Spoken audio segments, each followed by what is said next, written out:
அமெரிக்காவின் Los Angeles நகரில் அடுத்த ஆண்டு நடைபெறவுள்ள ஆஸ்கார் விருது வழங்கும் விழாவில் பங்கேற்க இந்திய திரைப்பட நடிகர்கள் கமலஹாசன், ஆயுஷ்மான் குரோனா உள்ளிட்டோருக்கு அழைப்பு விடுக்கப்பட்டுள்ளது.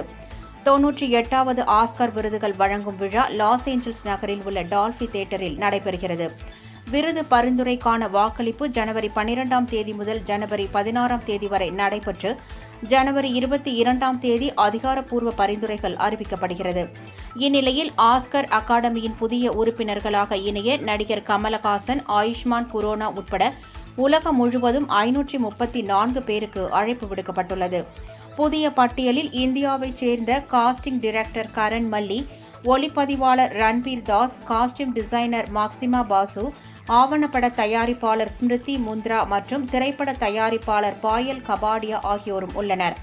மேலும் கமலஹாசன், ஆயுஷ்மான் குரோனா ஆகியோர் வாக்களிக்கும் உறுப்பினர்களாக அழைக்கப்பட்டுள்ளனர் என்பது குறிப்பிடத்தக்கது.